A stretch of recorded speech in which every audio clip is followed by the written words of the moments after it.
Roberto, vamos direto, porque a sessão está começando agora.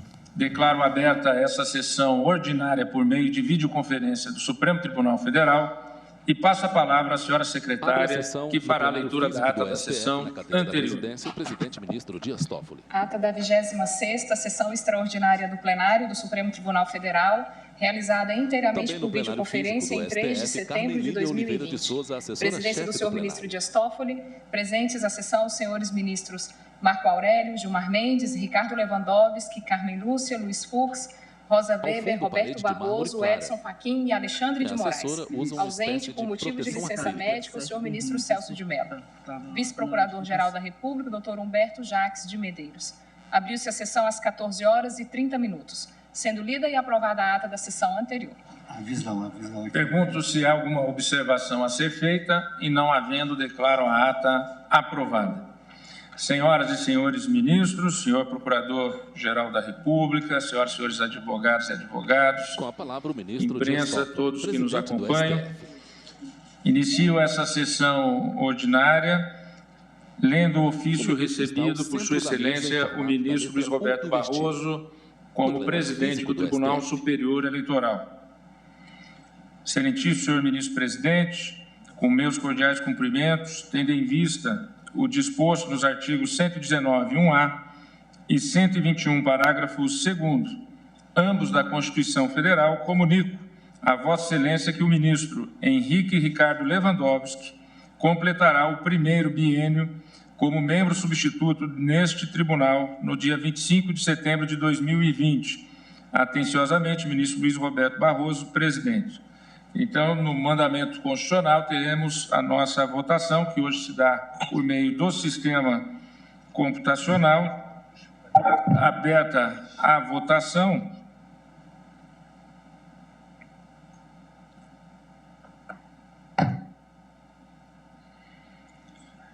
Proclamo que, por 9 votos, foi reconduzido o ministro Henrique Ricardo Lewandowski e 1 voto ao ministro Gilmar Mendes.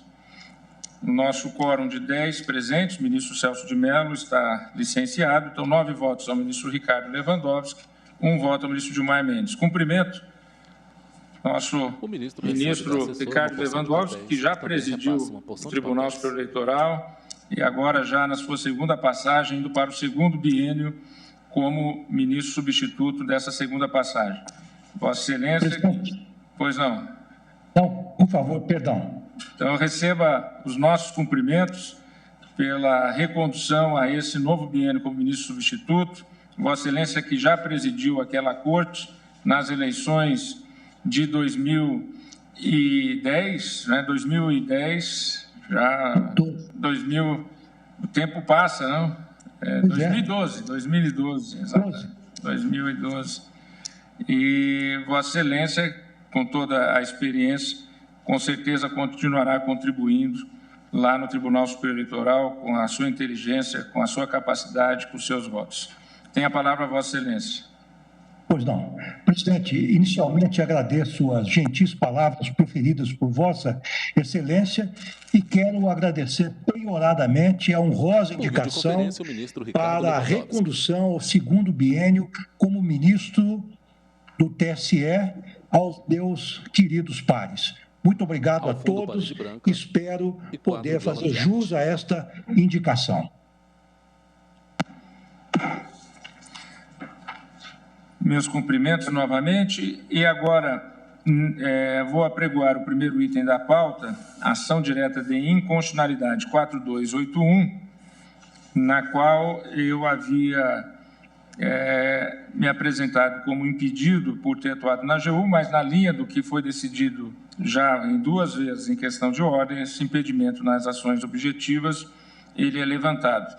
Portanto, eu participo e presido a ação. O ministro Luiz Fux, por questão de foro íntimo, não participará.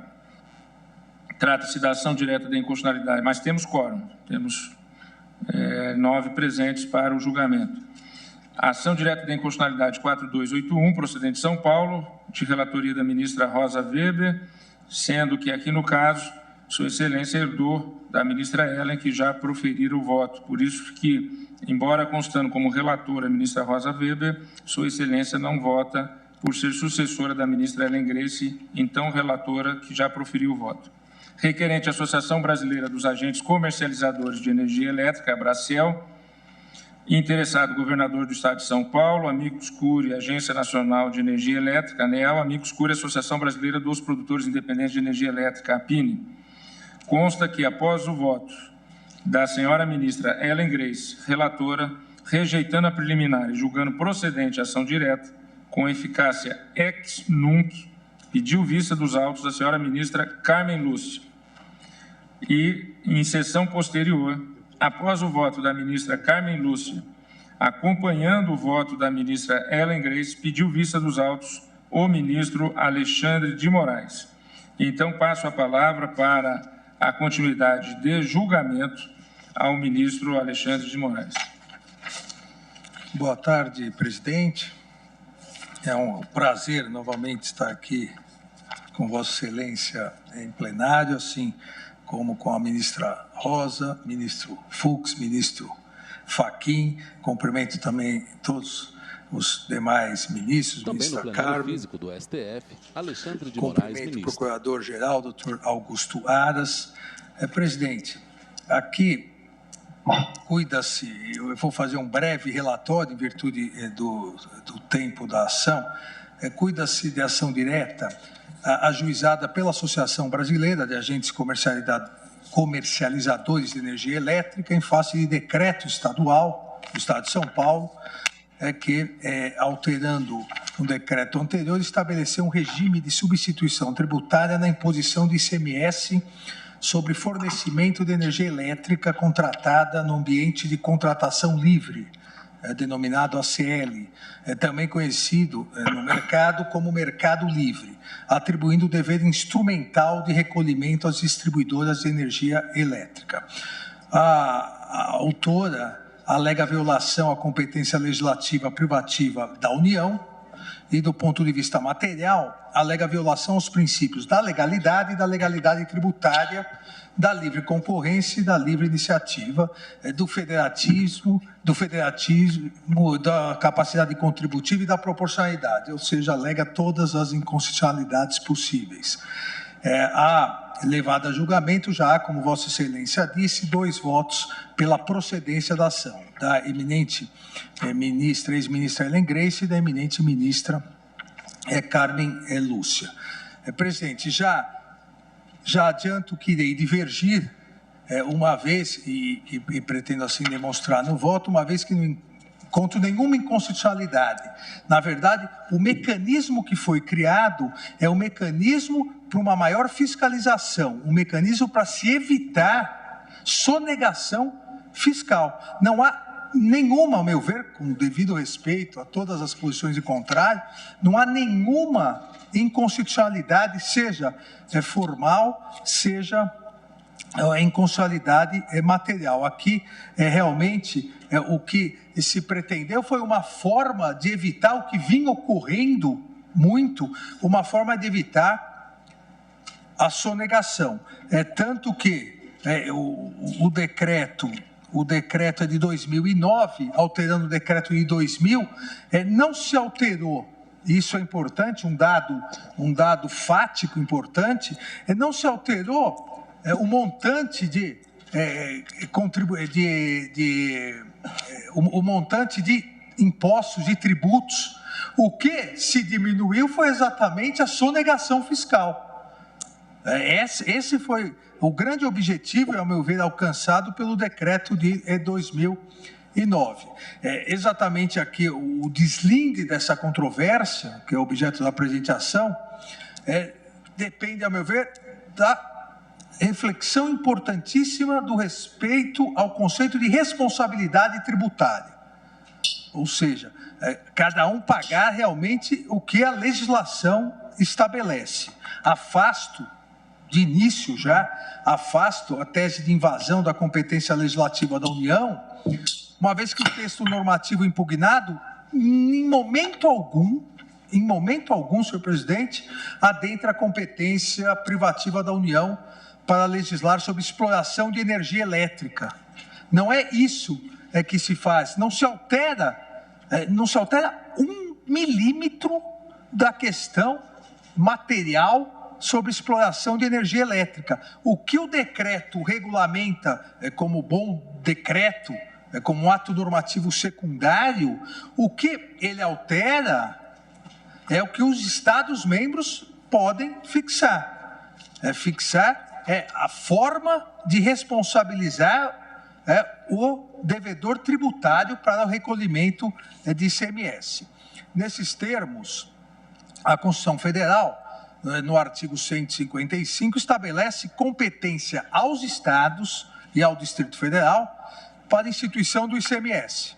Ainda, e essa é outra questão importante no presente feito, ainda que as operações e as prestações se iniciem no exterior, devendo essa espécie tributária atender outros aspectos relevantes, como, e aí o decreto em nada altera, como os conceitos de não cumulatividade, de seletividade, e reservando a lei complementar, que em momento algum também o decreto adentra, a disciplina do regime de compensação. A lei complementar 87 de 1996, no parágrafo 1º do artigo 6º, de seu artigo 6º, estabelece ser faculdade da legislação estadual a atribuição a contribuinte do imposto ou a depositário a qualquer título da responsabilidade pelo seu pagamento. Por parte da lei complementar, há uma delegação ao próprio Estado-membro.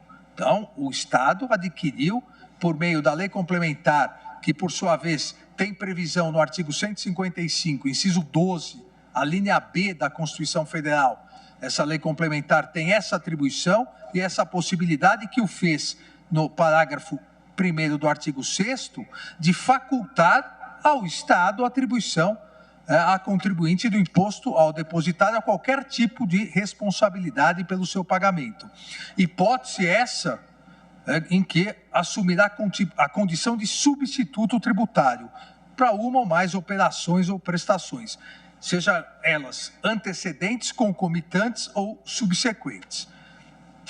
Nessa linha, também a Lei Complementar 87, Lei Complementar Federal 87 de 1996, no seu artigo 9º, parágrafo 1º, inciso 2, estabelece que a responsabilidade a que se refere o anterior artigo 6º que me referi, poderá ser atribuída, e aqui é muito importante, poderá ser atribuída às empresas geradoras ou às empresas distribuidoras de energia elétrica, sejam as operações internas ou interestaduais, assumindo, assim, por expressa previsão do artigo 9º, parágrafo 1º, inciso 2, da Lei Complementar 87, assumindo o responsável indireto a condição de contribuinte ou substituto tributário, desde a produção ou importação até a última operação.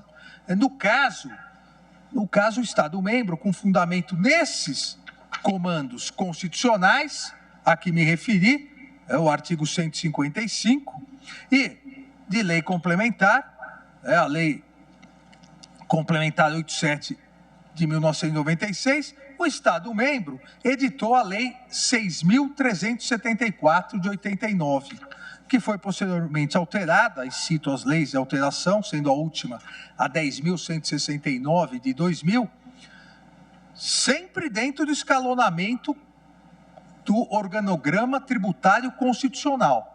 Constituição, artigo 155, Lei Complementar Federal, que permitiu, no seu artigo 6º e artigo 9º, a possibilidade de edição de lei estadual, a lei estadual, inicialmente a Lei 6374 de 89, várias alterações, a última em 2000, a 10.169, complementou esse esqueleto de organização tributária para o ICMS, em cujo artigo 8º, inciso 6º, da lei estadual, prevê que a empresa distribuidora como substituto tributário nas operações ou prestações com mercadorias e serviços.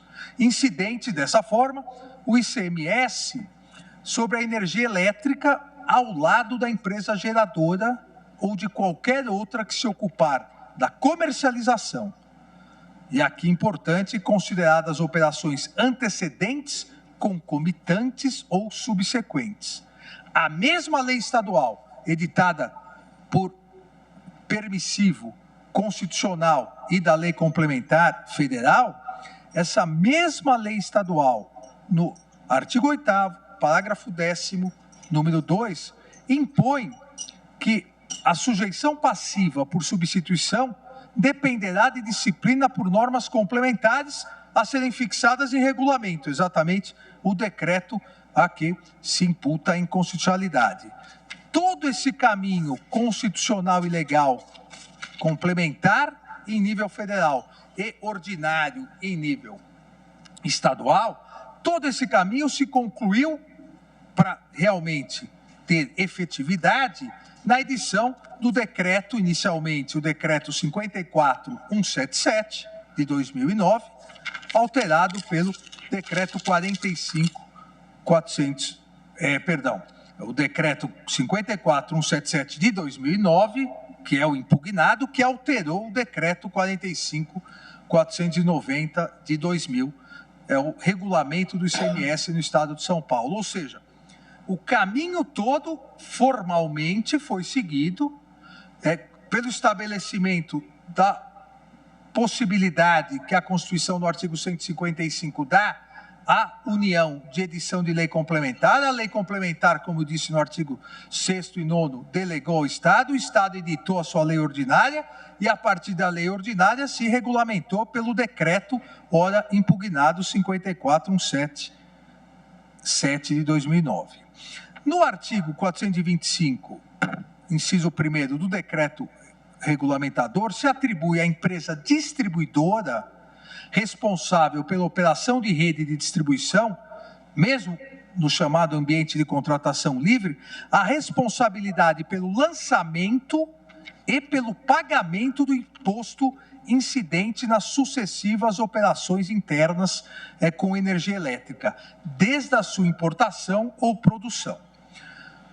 Se nós formos verificar, e nos memoriais da Procuradoria-Geral do Estado de São Paulo, distribuído a mim e a todos os ministros, se coloca exatamente essa sequência na produção para mostrar que isso em nada altera o valor ou o responsável pelo tributo, mas sim isso evita uma sonegação fiscal. Se nós verificarmos toda essa sequência, o regime de substituição tributária estabelecido no decreto impugnado está em total, entendo eu, em total conformidade com o princípio da legalidade tributária estrita, pois nada altera do que a legislação estabeleceu e do que a legislação federal delegou à estadual, a estadual estabeleceu, só permitindo que o decreto regulamentasse. A atribuição, e aqui também é uma questão importantíssima, a atribuição da responsabilidade tributária ao substituto tributário somente todavia, opção jurídica aceitável, nós sabemos, quando atendidas algumas condições, todas elas previstas no artigo 146 da Constituição Federal, que, por sua vez, delega ao Código Tributário Nacional, que estabelece que é responsável tributário aquele que, sem ser o contribuinte direto da obrigação tributária, assume a condição de sujeito passivo, mas como decorrência de disposição expressa em lei, como há no presente caso, artigo 121, parágrafo único, inciso 2º do Código Tributário. Além disso, o artigo 128 do CTN também autoriza a lei a atribuir responsabilidade pelo crédito tributário à terceira pessoa, bastando estar essa vinculada ao fato gerador da obrigação. E por que isso? Porque tal situação acabaria por excluir a responsabilidade original e direta, em seu lugar se dirigindo uma de caráter supletivo que atenderá ao cumprimento do que exige o Código Tributário Nacional do dever tributário principal. Aqui saliento também que uma objeção usual é a alegação de ausência de vínculo, isso foi feito na petição inicial, ausência de vínculo com o fato gerador. Na questão de previsão de situações submetidas a esse desenho de responsabilidade tributária por substituição, o Código Tributário Nacional, no seu artigo 128, permite a atribuição expressa da responsabilidade pelo crédito tributário à terceira pessoa, ainda que em caráter supletivo ao cumprimento total ou parcial da obrigação. E o próprio Código Tributário Nacional permite essa possibilidade de que importa em exclusão da responsabilidade do sujeito passivo direto ou contribuinte. Obviamente, também sabemos que deverá estar a terceira pessoa sempre vinculada ao fato gerador do ônus obrigacional a um estranho à relação jurídica. A razão é direta. Seria impossível, do contrário, a aferição da rigidez jurídica da imposição fiscal a partir da capacidade contributiva e da razoabilidade. No caso em questão, no decreto impugnado, o vínculo da distribuidora da energia elétrica com as demais fases de uma operação física, do próprio ciclo econômico relativo à energia elétrica, é objetivamente inafastável. Por isso que entra nessa cadeia normativa autorizada pela lei complementar, pelo Código Tributário Nacional e por delegação pela legislação estadual, porque esse ciclo do processo de produção, comercialização e transmissão da energia elétrica é inafastável em relação à distribuidora da energia elétrica, seja no mercado de comercialização regulada, seja no mercado de comercialização livre. Até porque, em relação, e outro ponto que me parece importante, essa relação, esse vínculo da distribuidora de energia elétrica com todas as fases da operação física, com o ciclo econômico formado a partir da produção de energia elétrica, não tem diferença, seja no mercado de comercialização regulada, seja no mercado de comercialização livre.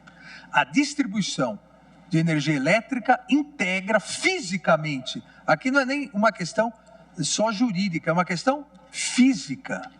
A distribuidora de energia elétrica integra fisicamente o ciclo e o processo de produção, comercialização e transmissão de energia elétrica, podendo, sem, a meu ver, nenhuma dúvida, podendo ser tomada como integrante da relação jurídica tributária decorrente. A meu ver, e repito aqui com todo respeito às posições em contrário, a meu ver, não se mostra possível ao conceito de disponibilização ou comercialização de energia elétrica a ausência do suporte físico da distribuição, das linhas de transmissão, sob pena de ser, e é essa a razão, o móvel do decreto, sob pena de ser absolutamente impossível quantificar o que foi distribuído, o que foi transmitido e, consequentemente, o que pode ser a base de cálculo do tributo. A empresa que promove a distribuição desse bem está desde sempre presente, qualquer que seja a forma de contratação, de comercialização. Ela é absolutamente essencial, imprescindível ao ciclo econômico da energia elétrica. A razão está na própria natureza do bem que se toma por comercializável. Me referi anteriormente, presidente, ao memorial subscrito pela Procuradoria-Geral do Estado, que exibe, inclusive com organograma, com desenhos, exibe as passagens que contribuem para a compreensão desse fenômeno físico. Como eu disse, muito mais do que jurídico, propriamente físico, e do papel essencial, imprescindível e inafastável das distribuidoras no processo e no ciclo econômico respectivo. Referente-se ao parecer 2 de 2016, anota não ser a eletricidade algo que caminha pelos fios. transcrevo, inclusive, trecho no meu voto, para exemplificar essa essencialidade da distribuidora. É quando a Procuradoria-Geral do Estado nos demonstra que a eletricidade não é algo só que caminha pelos fios. E diz, abre aspas, está nos fios como tensão presente apta a realizar trabalho imediato, bastante para isso conectarmos um aparelho à rede na forma de extensão. Esse fluxo ou essa corrente é, na verdade, diferença de potencial que agita elétrons nas redes. E acrescenta, sem qualquer pretensão de definir energia elétrica, mas somente de significá-la mais adequadamente para o direito, conclui-se essa seção afirmando que o termo presente na Constituição Federal é o fluxo permanente de corrente elétrica pela rede. E digo eu, esse fluxo permanente, essa forma de tensão para uso imediato, para conversão de trabalhos, a utilização de extensões de fios metálicos, só é possível quantificar na forma como sem permitir a sonegação, na forma que estabeleceu o decreto estadual.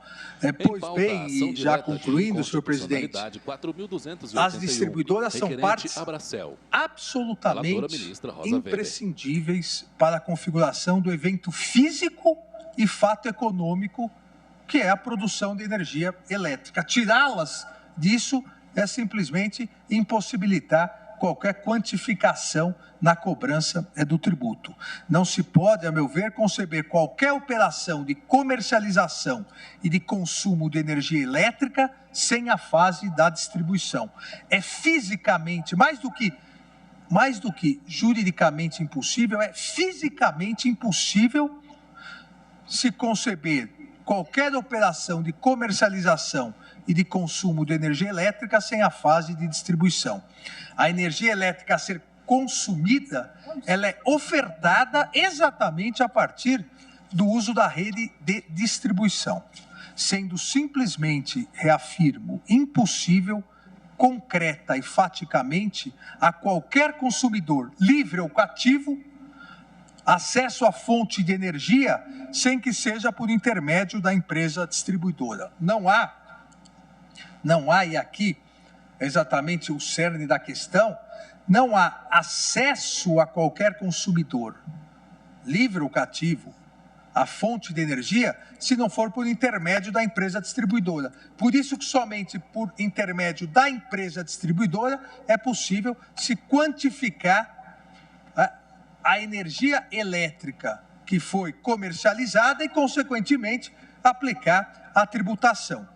Não procede ainda, senhor presidente, a argumentação, entendo eu, de que as normas atacadas violariam o princípio da livre concorrência, uma vez que estabeleceriam franca vantagem às distribuidoras substitutas tributárias que tenham comercializadoras integradas por controle ao mesmo grupo econômico. Não procede, porque para o momento de apuração dos valores de consumo, que é exatamente a base de cálculo para a definição do montante a ser recolhido, concorre uma declaração instrumental, a denominada e identificada como Declaração do Valor de Aquisição da Energia Elétrica em Ambiente de Contratação Livre.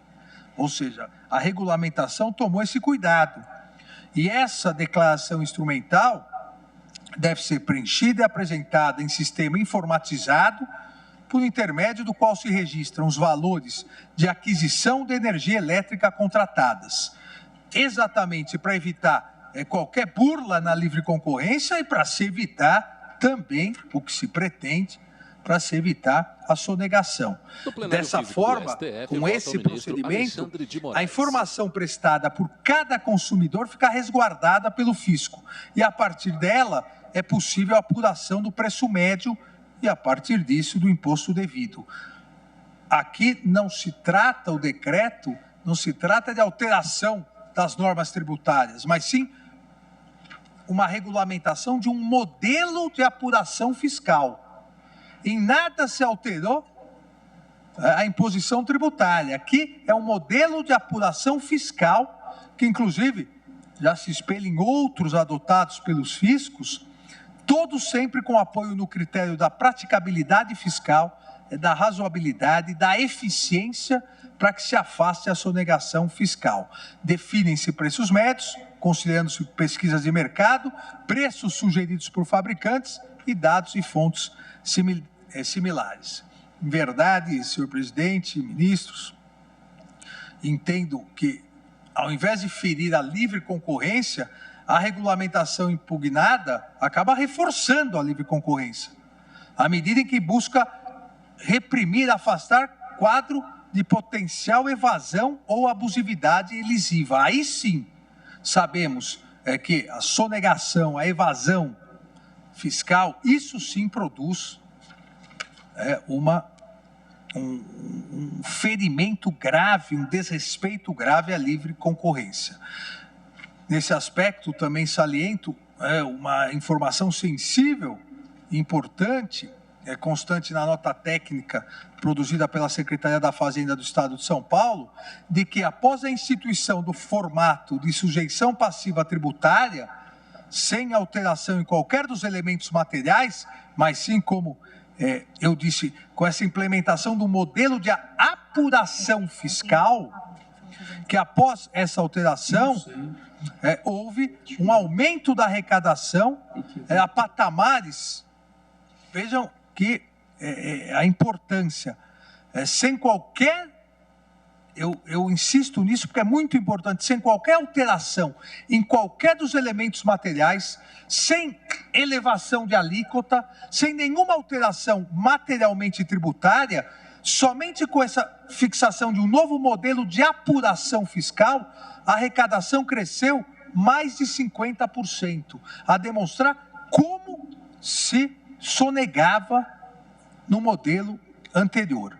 Então, essa iniciativa normativa, me parece, estar absolutamente em conformidade com o artigo 146-A da Constituição, sem qualquer desrespeito a outros artigos da Constituição, porque, insisto, não se trata de alteração materialmente tributária, mas sim de um novo modelo de apuração fiscal, para se evitar a sonegação. Não se aumentou a alíquota, não se alterou nenhum dos elementos tributários, mas sim se facilitou de forma eficiente e eficaz a apuração de realmente do quanto é comercializado. Isso só é possível, repito, jurídica e mais do que isso, fisicamente, se a distribuidora estiver presente. Em virtude dessas razões, senhor presidente, peço vênia àqueles que me antecederam, a eminente ministra, então ministra relatora, a ministra Helen Grace, a eminente ministra Carmen Lúcia, que acompanhou, mas entendo que o decreto 54.177 de 2009 do Estado de São Paulo, especificamente o artigo 425.1b, é constitucional, porque segue aquele parâmetro constitucional que descrevi anteriormente, não altera nenhuma das obrigações, mas sim estabelece um novo padrão de responsabilidade e fiscalização nos tributos que são devidos, e voto no sentido da improcedência da presente ação direta de inconstitucionalidade. É o voto, senhor presidente. Agradeço, ministro. Senhor presidente. Pois não, ministra Carmen. Senhor presidente. Pois não. Intervém a ministra Senhor Carmen presidente, Lúcia. Vossa Excelência me permite, cumprimentando Vossa Excelência, Pois ministro Vistor, que acaba de falar, e todos os ministros, eu gostaria de fazer uso 1 minuto, apenas para um esclarecimento, e não vou defender o meu voto.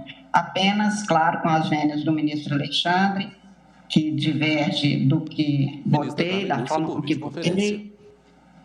Eu queria apenas fazer um esclarecimento, até porque a ministra Helen, que foi relatora originária aí, não está. Em nenhum momento no voto da ministra Helen ou no meu voto foi posto que não havia possibilidade de se ter o sistema, se completar o sistema de energia elétrica sem a distribuição, o que seria um nonsense total. Isso não está, pelo contrário, presidente.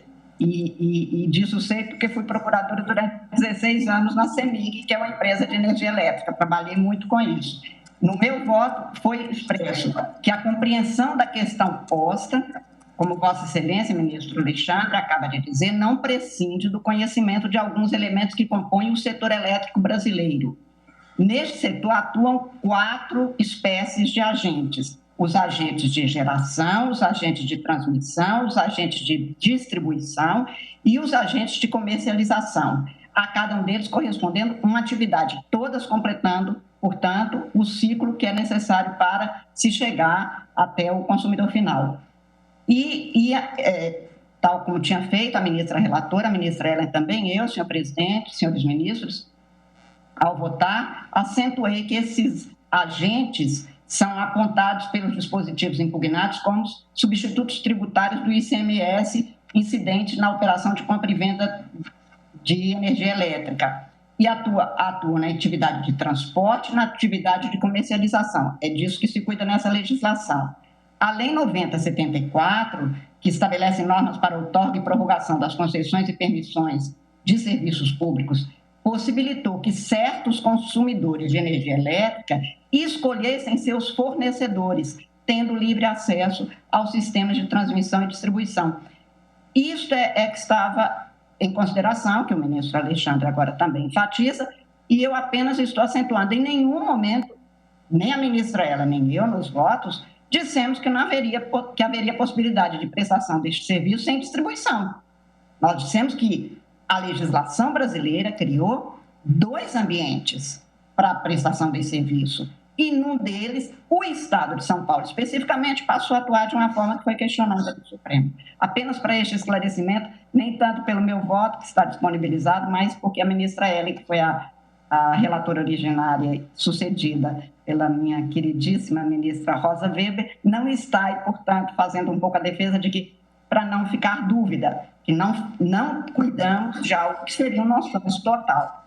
Muito obrigada, senhor presidente, e peço desculpas por falar, já falei no processo, portanto, pelo regimento nem poderia falar. Mas muito obrigada a Vossa Excelência por ter me permitido só esse esclarecimento. Imagina, eu que agradeço Vossa Excelência e aproveitaria para lhe pedir uma informação. Da papeleta consta que Vossa Excelência acompanhou o voto da ministra Rosa. Ellen Grace, né? Da ministra Ellen, agora sucedida pela ministra Rosa. Isso, eu subentendo que também acompanhou com relação à eficácia ex nunc, só para confirmar. Perfeito. Consta expressamente no meu voto. Perfeito. Acompanhei, no sentido de julguei procedente, acompanhando inclusive com os consectários o voto proposto pela ministra relatora. Perfeito. Muito obrigada, presidente. Só para confirmar, muito obrigado. O ministro Alexandre pede a palavra novamente. Presidente, rapidamente, talvez eu não tenha sido claro em momento algum, disse que foram nos votos da ministra Ellen ou da ministra Carmen que isso foi dito. Isso é um dos argumentos levantados durante a ação, a discussão, a possibilidade, né, de se excluir a distribuidora, mas obviamente não dito no voto da ministra Ellen nem da ministra Carmen. Agradeço e agora passo a palavra ao ministro Luiz Edson Fachin para o seu voto. Muito obrigado, senhor presidente. Cumprimento Vossa Excelência e os eminentes pares, ministra Rosa Weber, ministra Carmen Lúcia e todos os ministros que integram esse colegiado, bem como o senhor Procurador-Geral da República, doutor Augusto Aras.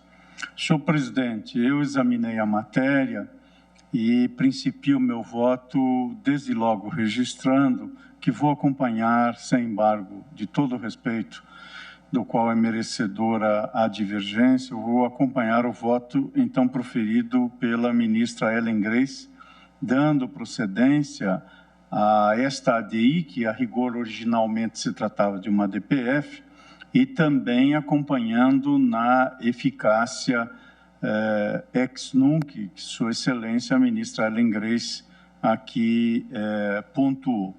Eu estou aderindo ao voto de Sua Excelência, nada obstante o sempre proficiente e acutíssimo pronunciamento do eminente ministro Alexandre de Moraes, por entender que aqui se está diante do ambiente de contratação livre de energia elétrica. E a distribuidora não é parte dessa relação jurídica tributária. Em pauta, a ação direta de E, inconstitucionalidade portanto, 4.281. nesse ambiente de contratação livre, a relação que há é exclusivamente entre o consumidor ou o usuário final e a comercializadora. Evidentemente que para isso que aconteça, como aliás ficou evidente agora na manifestação da eminente ministra Carmen Lúcia e também no pronunciamento que fez o ministro Alexandre, é evidente que a distribuidora é chamada nesse processo, porque para que isto ocorra, se vale, obviamente, esta relação jurídica tributária, no plano da sua efetividade, da concretude e da rede de distribuição. Portanto, não está em questão aqui a hipótese de debater se há ou não a possibilidade da substituição tributária em qualquer das suas modalidades. Nesta hipótese, parece-me evidente que é daquelas da chamada substituição tributária para frente, nos termos do que permite o parágrafo 7º do artigo 150 da Constituição. Portanto, esse Supremo Tribunal Federal já assentou como absolutamente constitucional. O que está em questão é saber se tem norma ou lei em sentido estrito prevendo essa hipótese de substituição tributária. A lei no Estado de São Paulo, o ministro Alexandre fez referência e, obviamente, está nos autos, vou aqui em busca do número exato, é a Lei 6.374. A questão é que, ao regulamentar esta lei, o decreto que é impugnado nesta, então a ADPF, agora a ADI, criou uma modalidade de substituição tributária não existente na própria lei estadual. O que significa, em meu modo de ver, contrariar os artigos 5º, inciso 2º e inciso 1º do artigo 150 da Constituição Federal. Entendo que para impor um dever tributário à distribuidora, há necessidade imperiosa de lei em sentido estrito, nos termos do inciso 1º da Constituição Federal. E, portanto, esta circunstância também, no meu modo de ver, e como prevista no decreto, vulnera, nesta hipótese, o princípio da proporcionalidade, na medida em que o ônus imposto à comercializadora de informar o preço em que é disponibilizada a energia, mitiga, sim, em meu modo de ver, a livre concorrência, que é um princípio cardeal constante do inciso 4º do artigo 170 da Constituição, dado que os concorrentes do setor elétrico, em sabendo o preço, operarão, sem dúvida nenhuma, em vantagem competitiva.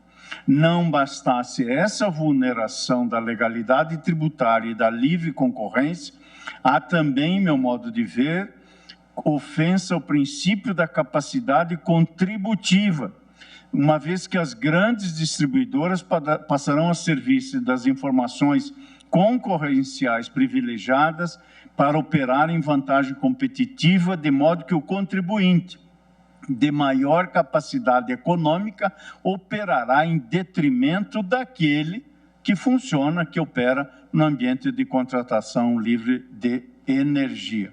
Por isso, pedindo todas as vezes ao eminente ministro Alexandre Moraes, entendo que as disposições da Constituição, artigo 150, inciso 1º, bem como os artigos 155, parágrafo 2º, inciso 12º, a linha B, e especialmente o artigo 170, inciso 4º, que trata da livre concorrência, somando-se à base doutrinária abundante que há nessa matéria, dentre os autores que tratam desse tema está o ilustre professor tributarista paulista Roque Antônio Carrasa, e também em precedentes desse próprio tribunal, como no recurso especial 601-191, concluo que há, sim, normas constitucionais aqui vulneradas, com destaque para o princípio da legalidade tributária e da livre concorrência. Por isso,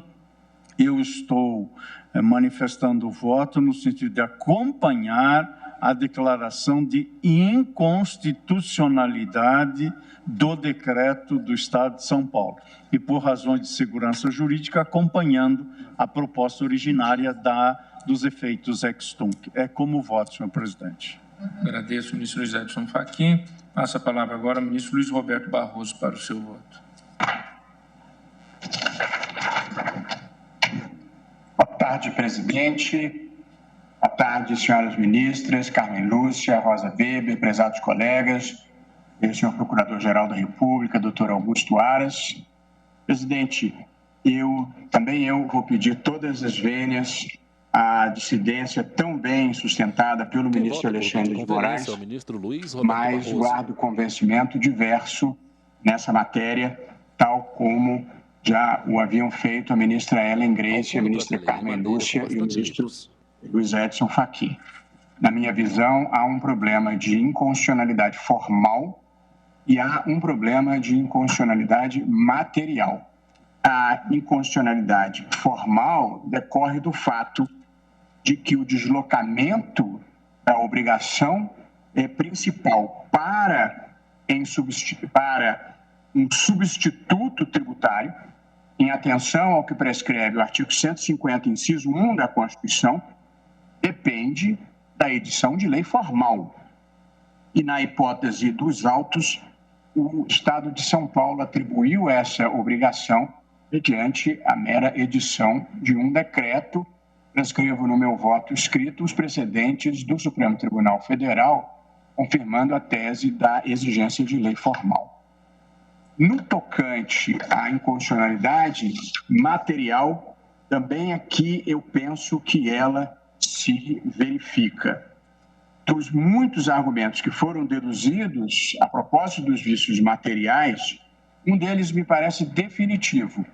A substituição tributária criada pelo governo do Estado de São Paulo importa no que se denomina de substituição lateral, o que refoge ao figurino da Constituição, na medida em que atribui este papel de substituto a quem não mantém vínculo com o fato gerador da obrigação tributária, tal como eu o compreendo.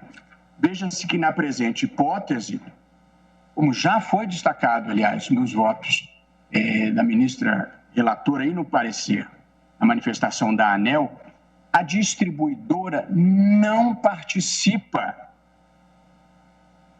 da circulação econômica da energia elétrica no ambiente de contratação livre. Ela é apenas obrigada a compartilhar a sua rede para o transporte da energia do gerador ou importador até o consumidor livre, porque ela é a detentora, como se sabe, do monopólio natural em relação à estrutura física da distribuição de energia elétrica. Em razão desse transporte, a distribuidora é ressarcida por contrato específico celebrado para tal fim, que é obrigada por lei a firmar. No entanto, no que diz com a circulação econômica ou jurídica da mercadoria, que é a energia elétrica, entre gerador ou importador e o consumidor livre, a distribuidora é elemento estranho à relação e à própria cadeia produtiva. Assim, não recebe qualquer valor pelo contrato de fornecimento de energia elétrica celebrado e tampouco mantém qualquer relação com o fato gerador da obrigação tributária que o decreto estadual objetiva de imputar. Portanto, são essas as duas razões, presidente, pela qual eu, acompanhando a relatora e a ministra Carmen Lúcia e o ministro Luiz Edson Fachin, estou julgando procedente o pedido, pela ausência de lei formal para a instituição de um substituto tributário e pelo fato de que o indigitado substituto não participa do fato gerador da obrigação e me parece que não é possível, menos ainda por decreto, atribuir a ele a condição de substituto. Vale que, pedindo todas as vênias aos entendimentos contrários, eu estou assentando a improcedência do pedido com a seguinte razão de decidir. São inconstitucionais as hipóteses de substituição tributária que não estejam expressamente previstas em lei e que elejam como substituta pessoa desvinculada do fato gerador. Como voto, presidente. Agradeço ao ministro. Vossa Excelência vota pela procedência, né? Exatamente, procedência do pedido. Procedência e com efeitos ex nunc também. Isso, com os mesmos efeitos ex nunc, exatamente. Agradeço ao ministro Luiz Roberto Barroso. Agora, como vota o ministro Ricardo Lewandowski?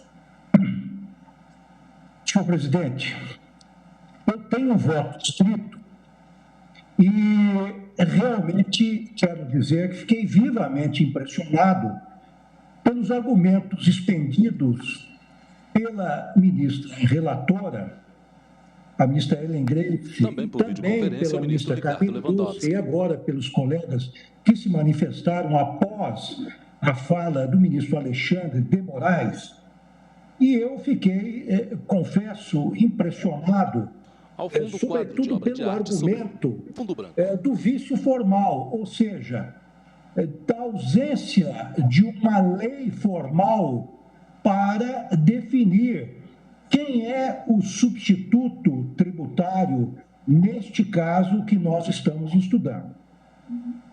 O ministro Alexandre de Moraes, em seu longo voto, alinhou vários diplomas legais que dariam suporte a este decreto supostamente inconstitucional ao estabelecer a obrigação de responder pelo tributo na qualidade de substituição tributária do contribuinte, ou de substituto tributário do contribuinte, melhor dizendo. Eu já adianto, senhor presidente, que eu vou pedir vista diante dos argumentos trazidos pelo ministro Alexandre de Moraes para confrontá-los com aqueles outros que lhe foram contrários, não só na assentada anterior, como também nesta assentada.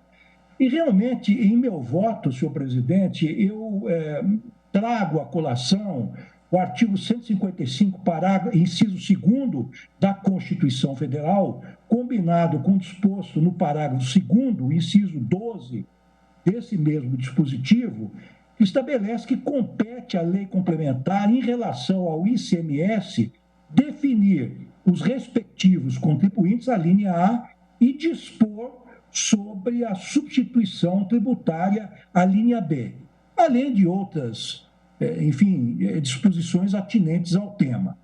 Então, senhor presidente, eu peço vênia para pedir vista, não obstante o fato da matéria bem já equacionada, mas diante dos argumentos do ministro Alexandre de Moraes e tendo em conta o disposto na Constituição exatamente nos termos aos quais eu me referi, eu peço vista e realmente comprometo-me a trazer esse tema o mais rapidamente possível a julgamento, considerando exatamente isto, que a matéria data vênia já se encontra bastante discutida e já temos elementos para chegarmos a uma conclusão. Então, peço vista, presidente. Sou o ministro Ricardo Lewandowski.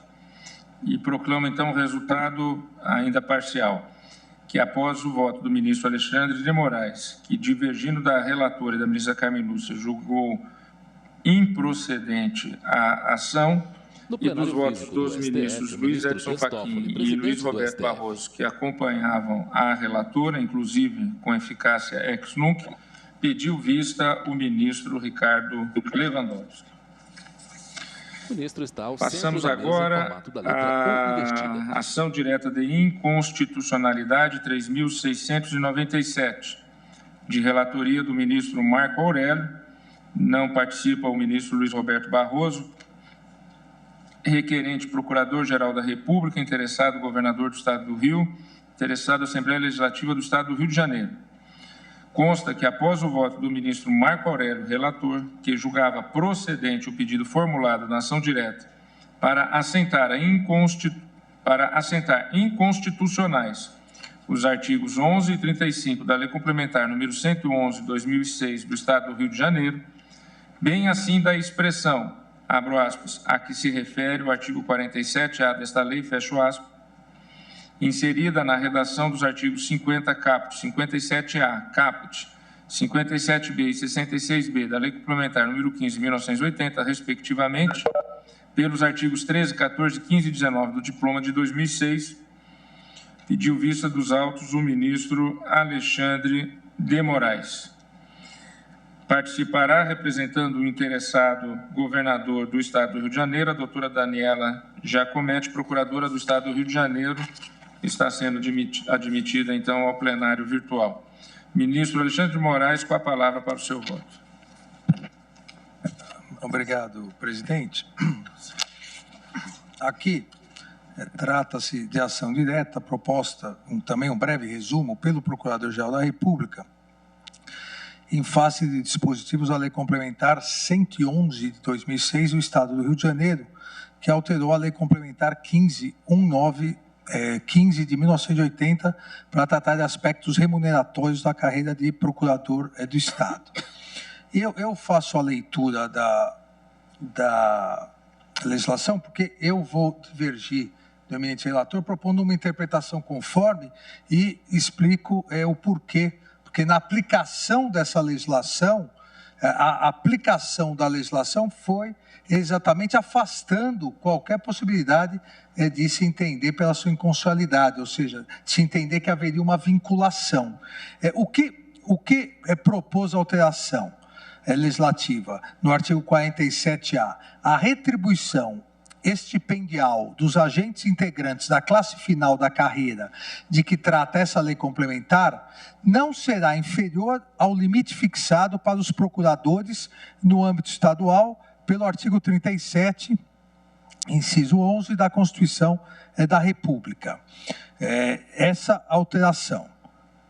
Aí vem demais artigos da legislação, mas a ideia foi que, a partir da alteração do subsídio, se fixasse que a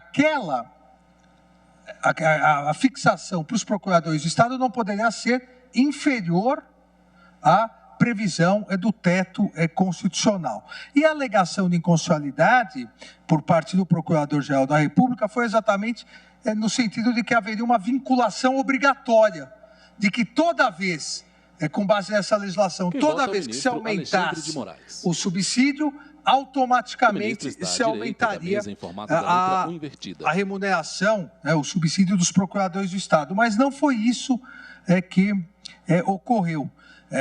Não desconheço que a jurisprudência da Corte é firme na censura de leis que equiparam, vinculam ou referenciam espécies remuneratórias devidas a cargos e carreiras distintas. E isso exatamente porque há a vedação expressa do artigo 37, inciso 13 da Constituição Federal. Especialmente, isso foi ressaltado pelo eminente ministro relator, especialmente quando pretendida vinculação ou equiparação entre servidores e poderes ou níveis federativos diferentes.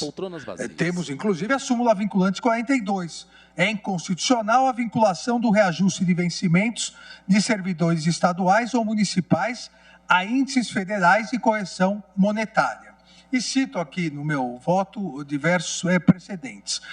Naturalmente, aí não há nenhuma divergência da minha parte, haverá evidente inconstitucionalidade por ofensa ao artigo 37, 13 da Constituição, se for possível inferir que o artigo 47-A da Lei Estadual do Rio de Janeiro, o artigo 47-A impugnado na ação, se fosse possível inferir que ele pretendia a vinculação do legislador fluminense ao teto remuneratório definido pela União, como patamar mínimo, portanto, único para a remuneração dos procuradores do Estado em final de carreira. Ou seja, se interpretarmos o artigo 47-A no sentido de que ele estabelece uma vinculação automática, toda vez que o teto subir, automaticamente subiria a remuneração dos procuradores de Estado em final de carreira, obviamente aí nós teríamos uma flagrante, uma patente inconstitucionalidade.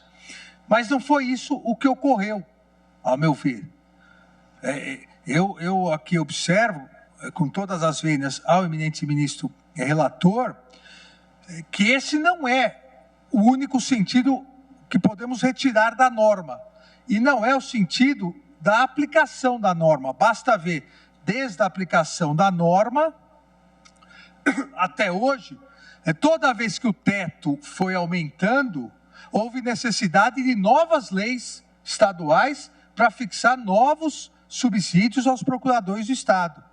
Então, não houve essa vinculação automática. Dentro dessa ideia, me parece que é cabível aqui exatamente uma interpretação conforme a Constituição, exatamente para que não se declare a inconstitucionalidade numa norma que, à época, concedeu um aumento legítimo aos procuradores do Estado, sem vinculação automática com os possíveis e futuros aumentos.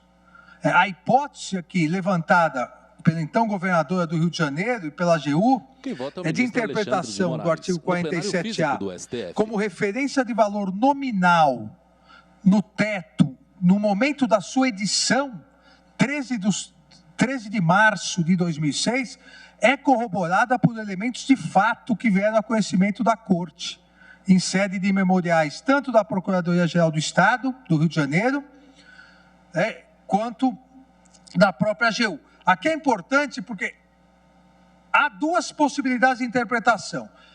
A época que foi editada a lei, em 13 de março de 2006, seria uma forma de vinculação automática. Toda vez que aumentar o subsídio, que é o teto, o subsídio dos ministros do Supremo Tribunal Federal, automaticamente se aumentaria o dos procuradores de Estado da mais alta, do mais alto cargo na Procuradoria-Geral do Estado. Isso é uma hipótese. A outra hipótese defendida pela governadora do Rio de Janeiro, pela AGU, é que no dia 13 de 3 de 2006, quando foi editada essa lei deu aumento fixando no teto. Só que de 2006 para frente, cada aumento precisaria de uma nova norma. São duas interpretações possíveis. Por que eu fico com a segunda interpretação? Porque os fatos que foram juntados aos autos mostram que depois de 2006... a época do início dessa discussão, houve 2 aumentos, agora já 3 aumentos de subsídio. E não houve aplicação automática, não se aplicou essa lei automaticamente. Sempre houve necessidade de uma nova lei. Ou seja, a lei do dia 13 de 3 de 2006 foi uma lei de efeitos concretos para aquele momento. Se o teto aumentou, eu, Estado do Rio de Janeiro, vou aumentar o subsídio dos procuradores. Até qual limite? Até o limite do teto. Em 2008, me recordo, houve aumento novamente do subsídio. Pergunto eu, os subsídios dos procuradores de Estado aumentaram automaticamente? Não, continuaram lá. Em 2010, de novo, aumentaram? Não. A declaração de inconstitucionalidade desta lei de 2006 acabaria acarretando uma diminuição ou o retorno do subsídio de antes de 2006. Então, dentro dessas duas interpretações possíveis, uma que realmente seria absolutamente inconstitucional, vedada pela jurisprudência da Corte, interpretação de que é uma vinculação automática, não é possível. A outra, que é corroborada por fatos reais, ou seja, foi um aumento momentâneo, se subiu, realmente houve a possível, e isso era constitucionalmente possível, o aumento do subsídio até o teto, e parou, acabou. Aquela lei parou. Sendo que ela permite que novas leis aumentem de novo, sempre respeitando o teto. Não se trata aqui de aumento automático. E aqui, como eu disse, os memoriais da Procuradoria-Geral do Estado do Rio de Janeiro demonstram exatamente isso. Eu falei 2008, 2009, que foi o primeiro aumento, primeira fixação de novo subsídio. E aqui colocam 2009, depois 2015, quando houve as duas aumentos de subsídio, e mais recentemente em 2018, 2017, 2018, aqui ainda não corria, perguntam os procuradores, houve aumento na remuneração dos procuradores? Não, ficou aquele de 2006. Então, é uma lei de efeitos concretos para aquele momento e que permite que outra lei fixe o teto. Isso essa corte autoriza. O que essa corte exige é que, para cada novo aumento, haja uma lei e que essa lei respeite o teto.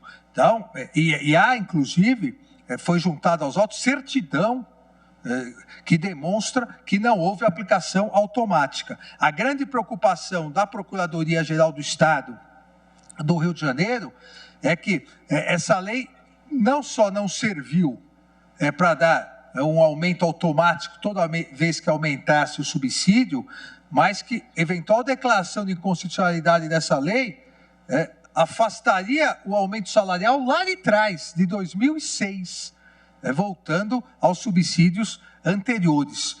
Há, portanto, e aqui insisto, é uma interpretação possível da norma impugnada, que é exatamente a interpretação defendida pelo governo do Estado do Rio de Janeiro, defendida pela AGU e mais, é a legislação que vem sendo aplicada há 14 anos, de 2006 até agora 2020, e que é compatível com a vedação de aumentos automáticos do artigo 3713.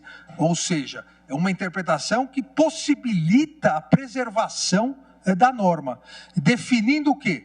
A retribuição estipendial, como diz o artigo 47A da Lei Complementar 15, com alteração, corresponde à época 22.111,25, que era o teto da época. E depois, em 2009, veio aumento. Continua 22.111.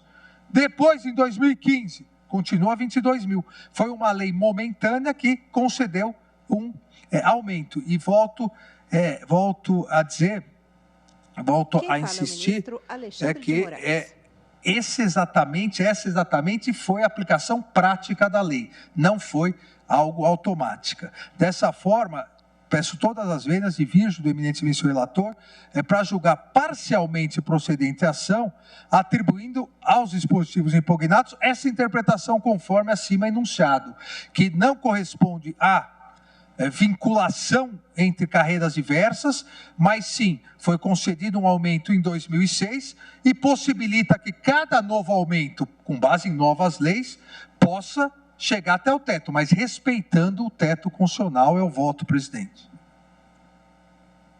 Conclusão, julga parcialmente procedente com essa interpretação conforme.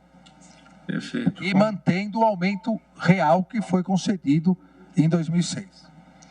Como vota o ministro Luiz Edson Fachin?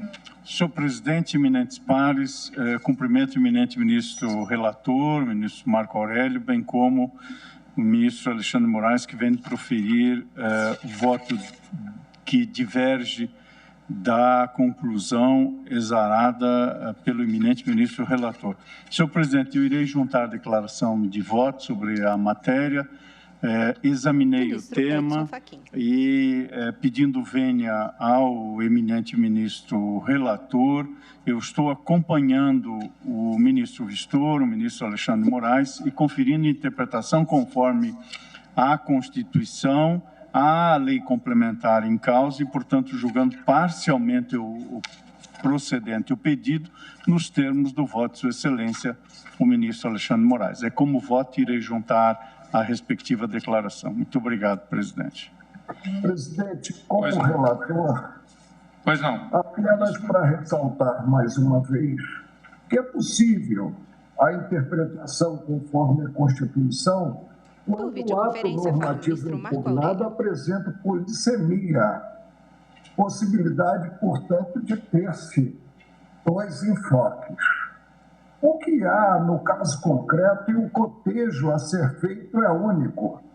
É o cotejo do ato normativo, não da interpretação que vem sendo dada ao ato normativo com a Constituição Federal. O que se tem no 47A?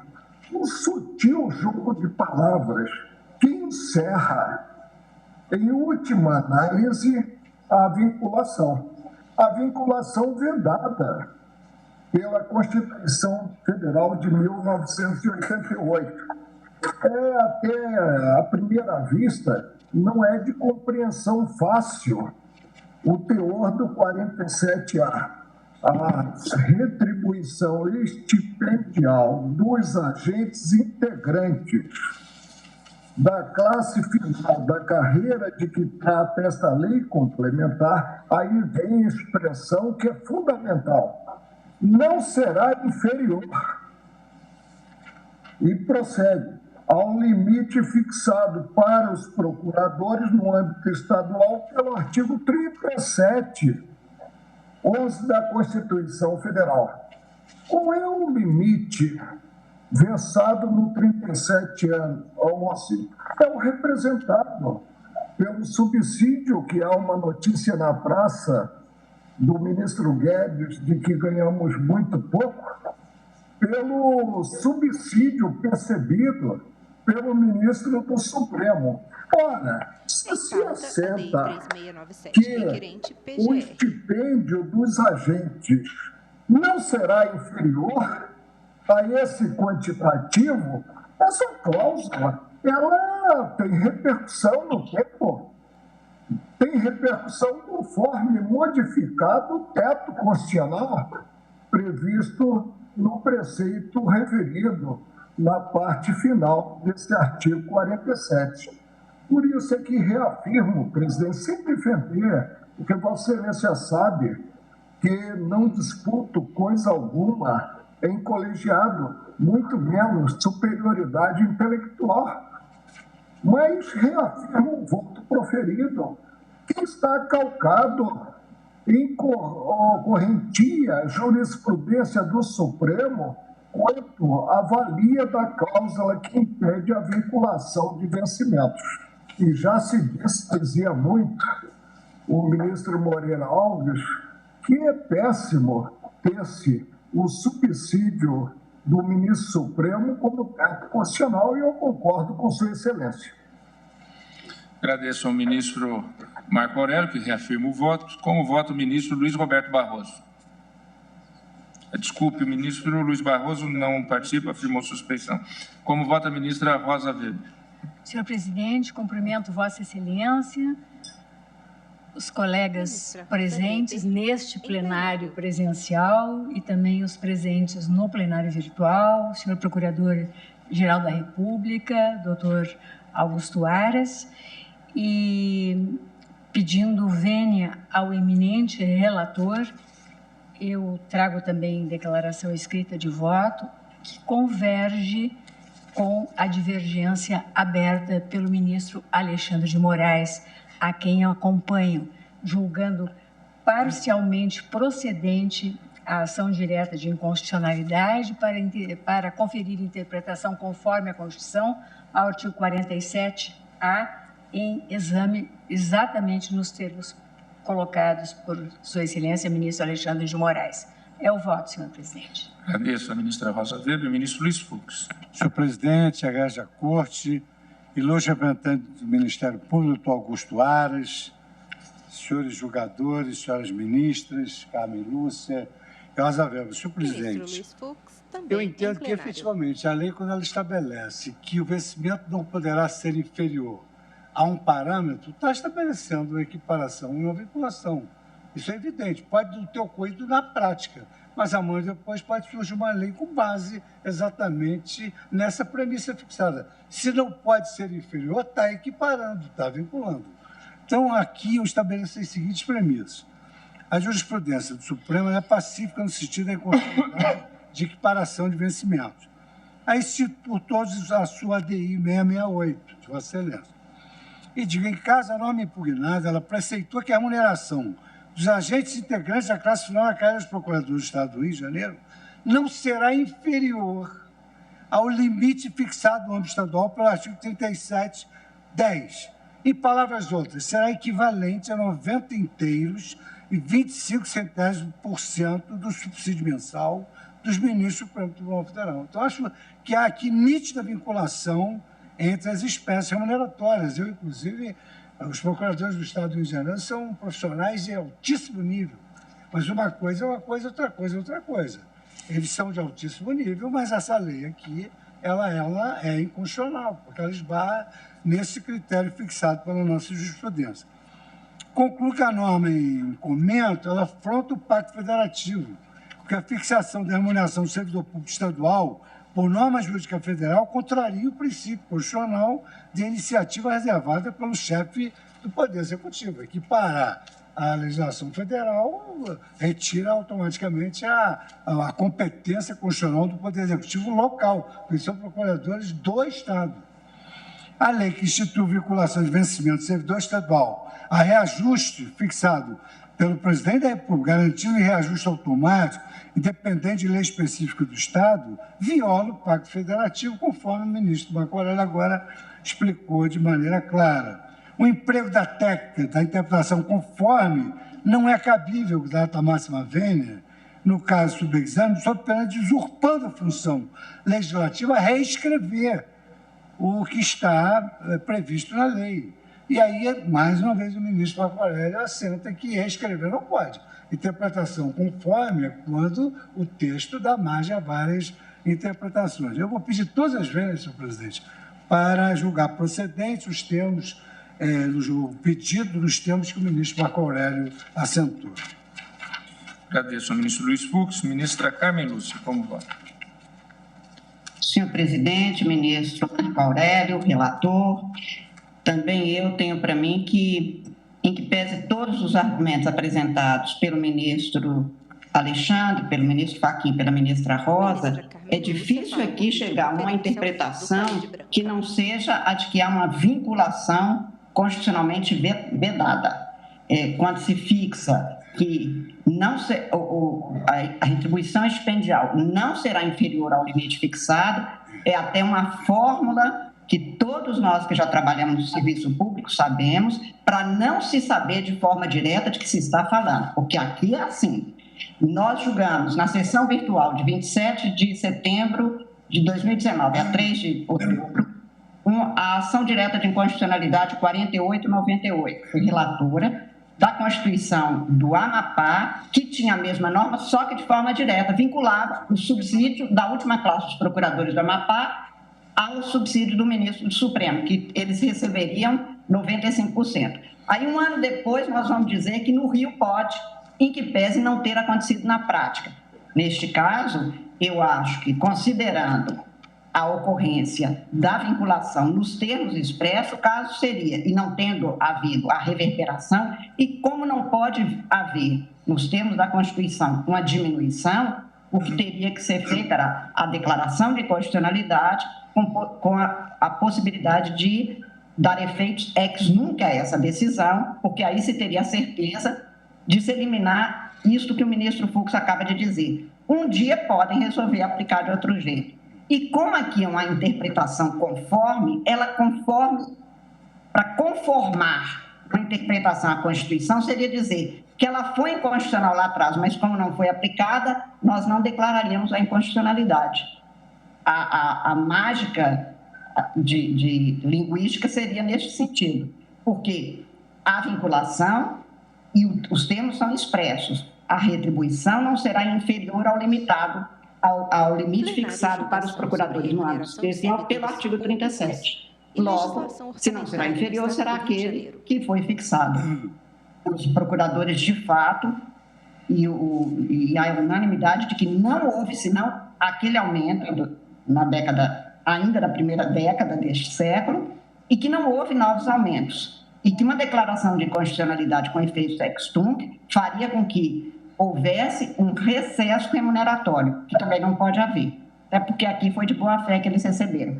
Então, eu peço vênia à divergência, concordo e realço o que o ministro Luiz Fux acaba de dizer, senhor presidente. A Procuradoria-Geral do Rio de Janeiro é uma das mais bem aprimoradas do Brasil. Lembro que quando fiz concurso para procuradora, todos nós queríamos ser procuradores do Estado do Rio. Era um seletíssimo time que ainda continua de procuradores, intelectualmente, de dedicação, mas não é isso que está em causa aqui.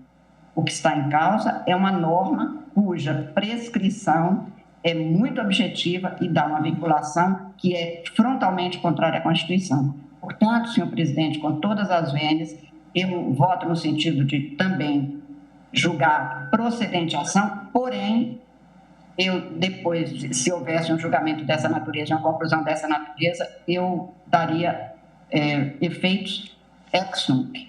É como voto, senhor presidente. Agradeço a eminente ministra Carmen Lúcia. Ministro Marco Aurélio, Vossa Excelência é o relator, a Procuradora do Estado, Daniela Giacometti, pede para fazer um esclarecimento. Não fôssemos, presidente, colegas de estudo na UNB, eu, claro, estaria, de qualquer forma, pronto a ouvi-la. Mas, com esse dado, né, mais ainda. Então, a palavra para a matéria de fato, a doutora Procuradora do Estado do Rio de Janeiro, Daniela Giacometti. Presidente, gostaria de esclarecer unicamente questão de fato. Existe uma certidão que foi juntada aos autos, que mostra que não houve a vinculação dos aumentos concedidos de subsídio por 3 ocasiões, também pela Procuradoria do Estado do Rio. O ministro Alexandre de Moraes, em seu voto divergente, ele faz, inclusive, menção a esses 3 aumentos que foram datados em 2009, 2015 e 2018. Eu peço vênia apenas para ler o parágrafo único da legislação que está sendo impugnada, que fala o seguinte: a retribuição estipendial fixada no caput somente poderá ser alterada por lei específica do iniciativa do chefe do Poder Executivo Estadual. Então, existe essa previsão de feitura de uma lei ordinária, que no nosso caso foi a Lei 6.811 de 2014, e que determinou a possibilidade do aumento. Então, tendo em vista que essa vinculação não aconteceu na realidade dos fatos, é esse esclarecimento que eu peço vênia a Vossa Excelência para fazer. Muito obrigada. Agradeço, doutora Daniela.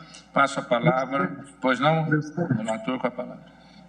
Então, aqui, até certo ponto, o esclarecimento foi direcionado à percepção pelo relator e, a essa altura, também pela ministra Carmen Lúcia e pelo ministro Luiz Fux, que estão votando em sentido contrário, entendendo que há um conflito, para mim, escancarado do preceito com a Constituição Federal. Volto à tecla inicial. Não afiro inconstitucionalidade considerada a interpretação do ato impugnado no processo objetivo com a Constituição Federal. Afirmo o conflito a partir do ato abstratamente considerado. Até aqui, e aí não há por que também dar interpretação conforme, até aqui, pelo que foi dito, pela certidão a que se tem juntada, não teria sido observada a norma. Mas quem nos garante que, uma vez placitada pelo Supremo, não venha a ser observada? E disse bem o ministro Luiz Fux e também a ministra Carmen Lúcia, a partir da lógica racional. Se o preceito assenta que o estipêndio não será inferior ao teto previsto no 3711, toda vez que esse teto subir, evidentemente haverá melhoria para os servidores. Agora, quanto à Procuradoria do Estado do Rio de Janeiro, eu sou de uma época, antes da junção dos 2 estados, Guanabara e o Estado do Rio de Janeiro, em que o procurador era considerado o príncipe da administração, lembra-se, ministro Luiz Fux, da administração pública. Não, presidente, até apenas para mencionar, realmente, até hoje é assim, porque os rapazes são jovens, mas são de excelente nível. Mas a Procuradoria do Estado, ela compõe a Procuradoria do Estado, professor José Carlos Barbosa Moreira, professor Arnoldo Valde, eram os maiores luminares da ciência jurídica, eram procuradores do Estado e advogados da Light, uma coisa Eduardo Seabra Fagundes, falecido. Nosso colega Luiz Roberto Barroso. Não, o Luiz Roberto já veio depois, é uma estrela mais nova. O ministro Luiz Roberto Barroso continua um príncipe. O ministro Alexandre pede a palavra. A dialética entre o relator e a divergência. Não, presidente, só para esclarecer a divergência e aproveitando a manifestação da procuradora, o que garante que a lei não poderá ser utilizada para dar um aumento automático? Exatamente a interpretação conforme. A concessão parcial da inconstitucionalidade é exatamente concedendo a interpretação conforme para evitar qualquer possibilidade de vinculação automática. Só esse esclarecimento. Agradeço ao ministro Alexandre também. Agora o próximo a votar, ministro Ricardo Lewandowski. Está 3-3. Está um voto. Presidente, eu trago o voto escrito. Data vênia, já me convenci do acerto do voto da posição do eminente relator. Com as minhas respeitosas homenagens à divergência aberta pelo ministro Alexandre de Moraes. Eu ouvi com atenção o que disse agora a eminente procuradora Daniela, mas tanto como refutou agora o ministro relator Marco Aurélio, como já disse a ministra Carmen Lúcia, esse dispositivo 47A da Lei Complementar 15 de 1980 tem um potencial de conceder aumentos futuros. Não obstante, nas últimas três oportunidades, este artigo 47A não tenha sido acionado.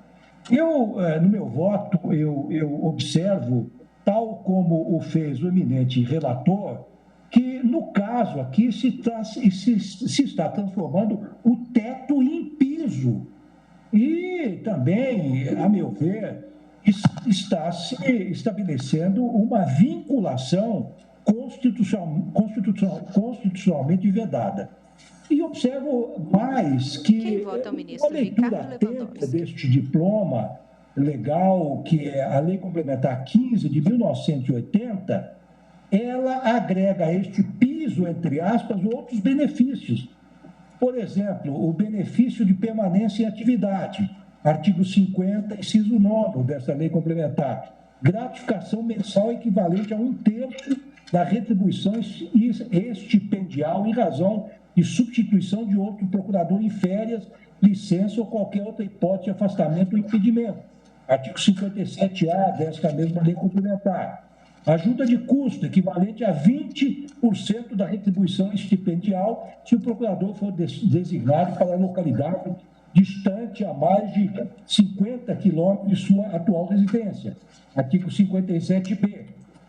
E, por fim, indenização devido à renúncia ou indeferimento de férias correspondente a 1/3 da remuneração total bruta percebida pelo procurador do Estado, sem prejuízo de qualquer outra gratificação, em especial do inciso 17 do artigo 7º da Constituição Federal, ou seja, receberá o adicional constitucional de férias e mais 1/3 indenizatório, segundo estabelece o artigo 66B desta Lei Complementar 15 de 1980. Portanto, a esse piso vem agregado uma série de outros benefícios, que realmente vão onerar ainda mais os cofres estaduais. Então, senhor presidente, com estas e outras considerações que faço em meu voto, que está por escrito, eu vou pedir vênia a divergência e acompanhar o voto do eminente relator no sentido da procedência integral da ação. Agradeço ao ministro Ricardo Lewandowski. Como voto o ministro Gilmar Mendes. Presidente, pedindo vênia ao entendimento da corrente defendida pelo eminente relator, eu estou acompanhando o voto do ministro Alexandre de Moraes, que assentou que a lei complementar do Rio de Janeiro seria constitucional desde a vinculação por ela promovida fosse interpretada como a adoção do critério estabelecido como teto para o funcionalismo público. Me parece que isto ficou demonstrado, inclusive, na intervenção agora trazida pela ilustre procuradora do Rio de Janeiro. De qualquer forma, me parece que com a interpretação conforme, evitam-se todos os riscos que estão sendo ponderados. E, por outro lado, não se onera uma carreira que, como já foi dito, cumpre um papel extremamente importante numa unidade da federação tão sofrida como nós sabemos. Agradeço ao ministro Gilmar Mendes. Eu peço vista do feito. Eu proclamo que, após o voto do ministro Alexandre de Moraes, que devolveu o pedido de vista, votando no sentido de julgar parcialmente procedente a ação para dar interpretação conforme, no que foi acompanhado pelo ministro Luiz Edson Fachin, pela ministra Rosa Weber e pelo ministro Gilmar Mendes, e dos votos dos ministros Luiz Fux, ministra Carmen Lúcia e ministro Ricardo Lewandowski, que acompanhavam o ministro relator no sentido de julgar procedente a ação, pediu vista o ministro Dias Toffoli. Em razão do horário, eu suspendo a sessão para o intervalo regimental.